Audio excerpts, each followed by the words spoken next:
Cycle గుర్తుకు ఓటేద్దాం, అయ్యన్నను గెలిపిద్దాం.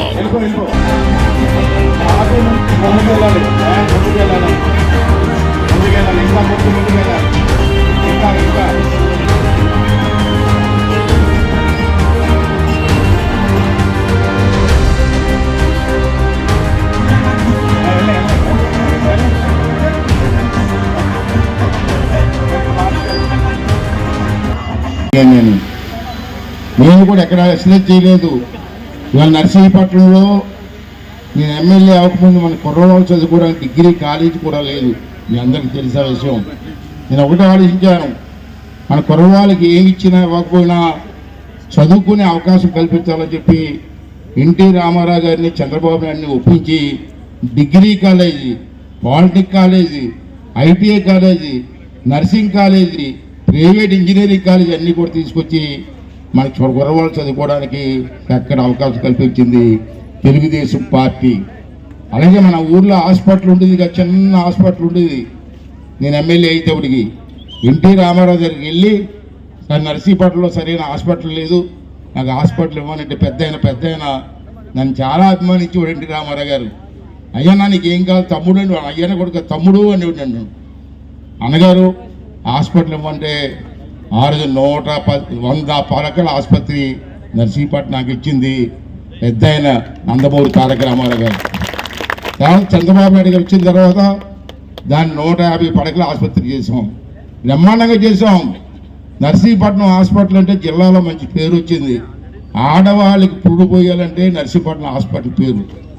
ఎంతో బ్రహ్మాండంగా చేసాం.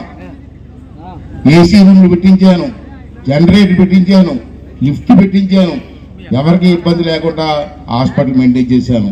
ఇవాళ హాస్పిటల్ మనం చూశాను. నేను ఒక ఆడవాడికి పురుడుకు వస్తే ఆపరేషన్ చేశారు, కరెంట్ లేదు, టార్చ్ లైట్లు పెట్టి ఆపరేషన్ చేశారు. నాకు తెలిసి ఫోన్ చేశాను డాక్టర్ గారికి, ఏమయ్యా టార్చ్ లైట్ పెట్టి ఆపరేషన్ చేస్తే సిగ్గుందా లేదంటే, ఎమ్మెల్యే గారు ఇప్పుడున్న ఎమ్మెల్యే గారు జనరేటర్లో ఆయిల్కి డబ్బులు లేవని చెప్పారండి. అదండి పరిస్థితి అని చెప్తున్నారు. జనరేటర్లో ఆయిల్ పోయలేని ఎమ్మెల్యే ఏం పరిపాలిస్తారండి? ఒకసారి అర్థం చేసుకోవాల్సిన అవసరం ఉంది. ఇంకా విజయ్ చెప్పే టిట్కో ఇల్లు 2200 మందికి ఇల్లు కట్టించాను నేను బలిగట్టం దగ్గర. అపార్ట్మెంట్ స్టైల్లో కట్టించాను. మీరు ఎప్పుడైనా చూసారో లేదు చూడండి ఒకసారి. బ్రహ్మాండం కట్టించా. కట్టిస్తే ఈ సైకోగాడు జగన్మోహన్ రెడ్డి నర్సీపట్నం వచ్చి, మీరు అప్పులు కట్టొద్దు, లోన్లు కట్టొద్దు, నేను ఫ్రీగా ఇచ్చేస్తాను జనాన్ని మభ్యపెట్టి మోసం చేశాడు. 5 సంవత్సరాలు అయింది, ఒక్క పైసా లోన్ కట్టలే. ఇప్పుడు ఏమంటాడండి ఎమ్మెల్యే? మాట్లాడు, అడుగుతూ ఉంటే నీకెందుకు అంటాడు, నువ్వెవడు అంటాడు. మనం ఏదో మాట్లాడితే అయ్యన్న పోతుని, నా పిల్లాన్ని, నా కొడుకుల్లాట మూట కట్టి అల్లిపూడి పంపించేస్తాడు. వీడా నన్ను పంపించేది అల్లిపూడి. వీడు ఎక్కడి నుంచి వచ్చాడు? నన్ను ఎలా పంపిస్తాడు వీడు? నోటికి ఇష్టం కూతురు మాట్లాడడం, తిట్టడం. పోనీ అన్ని తిట్టు. మా ఆవిడేం చేసిందండి? ఇంటికి వస్తే 10 మంది పలకరిస్తుంది, మాట్లాడుతుంది. అదే తప్పు చేసింది.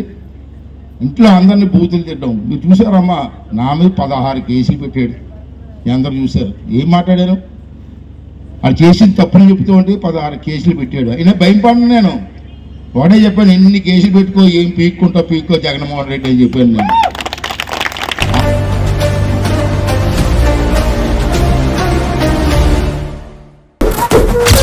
సైకిల్ గుర్తుకు ఓటేద్దాం, అయ్యన్నను గెలిపిద్దాం.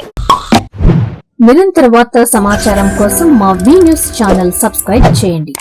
నోటిఫికేషన్ కొరకు బెల్ ఐకాన్ని యాక్టివేట్ చేయండి.